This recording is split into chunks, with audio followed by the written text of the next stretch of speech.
তোলাবাজি সম্পর্কে বলা যাবে না। অবশ্যই বিজেপি আসুক, নিশ্চয়ই। বিজেপি তো আর চুরি করে না। আমি তো এতগুলো স্টেটে ঘুরি, আমি অনেক স্টেটে ঘুরেছি দাদা। আমি নিজের চোখে আমি লখনৌকে পরিবর্তন হতে দেখেছি। কলকাতাতেও আমি আমার পরিবর্তন চাই। আমি চাই আমার ইন্ডাস্ট্রি আসুক, আমাদের উন্নতি হোক। সবাই চাইবে সবার স্টেটের উন্নতি হোক। আজকে বিহারের কত উন্নতি হয়েছে, কোথায় ছিল বিহার? সেখান থেকে আজকে কোথায় উঠে দাঁড়িয়েছে। আজকে ইউপি কোথায় ছিল, ইউপি কোথা থেকে কোথায় এসে দাঁড়িয়েছে, আর ওয়েস্ট বেঙ্গল কোথায় গেছে। আমরা 50 বছর পিছিয়ে আছি, 50 বছরের বেশি হয়তো পিছিয়ে আছি। আমি হয়তো কমই বললাম, আমরা 50 বছরের বেশি পিছিয়ে আছি। ভোটের আগে ওনাদের মনে পড়ে রাস্তাঘাট তৈরি করার কথা।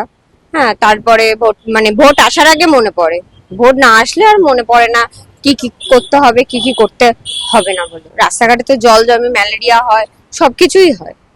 তারপরে চাকরি নেই, নারীর সুরক্ষা নেই, সম্মান নেই, এই তো অবস্থা। হ্যাঁ, তোলাবাজি তো ওটা তো উন্নয়ন, আর তো কিছু করতে পারিনি। তো ওটা উন্নয়ন হয়েছে। হ্যাঁ, ডেফিনেটলি বর্ষার সময় জল জমে, রাস্তাঘাটে জল জমে থাকে, মশা হয়, ডেঙ্গু ম্যালেরিয়া চারিদিকে ভর্তিই। তো নির্মাণ তো কিছু হয়নি, শুধু রাস্তাঘাট তৈরি হয়েছে, আর তো কিছু উনি করেননি।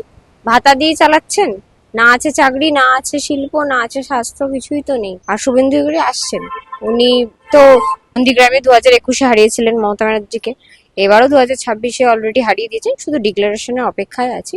পদ্মফুল ফুটে গেছে অলরেডি।